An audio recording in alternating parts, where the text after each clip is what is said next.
Cigarette ವಿಚಾರಕ್ಕೆ ಅಂಗಡಿ ಮಾಲೀಕನ ಮರ್ಡರ್, 4 ಅರೆಸ್ಟ್. ಬೆಳಗಾವಿ ತಾಲೂಕಿನ ಬೋಡಕೇನಟ್ಟಿ ಗ್ರಾಮದಲ್ಲಿ ಸಿಗರೇಟ್ ವಿಚಾರಕ್ಕೆ 4 ಯುವಕರು ಅಂಗಡಿ ಮಾಲೀಕನನ್ನ ಥಳಿಸಿದ್ದು, ಅಂಗಡಿಯ ಮಾಲೀಕ ಸಾವನ್ನಪ್ಪಿದ್ದಾನೆ. ಬೋಡಕೇನಟ್ಟಿ ಗ್ರಾಮದ 48 ವರ್ಷದ ಯಲ್ಲಪ್ಪ ದುರ್ಗಪ್ಪ ನಾಯಕ್ ಕೊಲೆಯಾದ ವ್ಯಕ್ತಿ. ಕಡೋಲಿ ಗ್ರಾಮದ 22 ವರ್ಷದ ಪ್ರಜ್ವಲ್ ರಾಮಚಂದ್ರ ಪಾಟೀಲ್ ಹಾಗೂ 22 ವರ್ಷದ ನಿಖಿಲ್ ಮಹೇಶ್ ಚೌಗಲೆ ಮತ್ತು 22 ವರ್ಷದ ವಿವೇಕ್ ರಾಜೇಂದ್ರ ಚೌಗಲೆ ಮತ್ತು 21 ವರ್ಷದ ಶ್ರೀಧರ್ ರತನ್ ಪಾಟೀಲ್ ಈ 4 ಹಲ್ಲೆ ಮಾಡಿದ ಆರೋಪಿಗಳು. ನಿನ್ನೆ ರಾತ್ರಿ ಹುಕ್ಕೇರಿ ತಾಲೂಕಿನ ಮೋದ್ಗಾ ಗ್ರಾಮದ ಜಾತ್ರೆ ಮುಗಿಸಿ ಬರುತ್ತಿದ್ದ ಈ 4 ಮದ್ಯದ ಅಮಲಿನಲ್ಲಿ ಮಧ್ಯರಾತ್ರಿ ಸಿಗರೇಟ್ ಸೇದುವುದಕ್ಕಾಗಿ ಬೋಡಕೇನಟ್ಟಿ ಗ್ರಾಮದಲ್ಲಿ ಬೈಕ್ ನಿಲ್ಲಿಸಿದ್ದಾರೆ.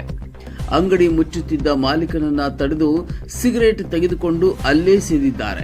ನಂತರ ದುಡ್ಡು ಕೇಳಿದ ಅಂಗಡಿ ಮಾಲೀಕನೊಂದಿಗೆ ವಾಗ್ವಾದಕ್ಕಿಳಿದ ಸಮಯದಲ್ಲಿ ಮಾತಿನ ಚಕಮಕಿಯಲ್ಲಿ ಪರಸ್ಪರ ಬಡದಾಡಿಕೊಂಡಿದ್ದಾರೆ.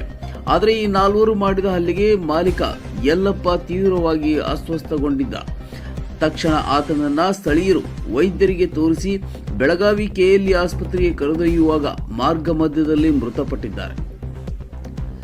ಹಲ್ಲೆ ನಡೆದು ಅರ್ಧ ಗಂಟೆ ಒಳಗೆ ಅಂಗಡಿ ಮಾಲೀಕ ಸಾವನ್ನಪ್ಪುತ್ತಿದ್ದಂತೆ ವಿಷಯ ತಿಳಿದ ತಕ್ಷಣ ಕಾಕತಿ ಪೊಲೀಸರು ಪರಾರಿಯಾಗಿದ್ದ 4 ಆರೋಪಿಗಳನ್ನ ಪತ್ತೆ ಹಚ್ಚಿ ಬಂಧನ ಮಾಡುವಲ್ಲಿ ಯಶಸ್ವಿಯಾಗಿದ್ದಾರೆ.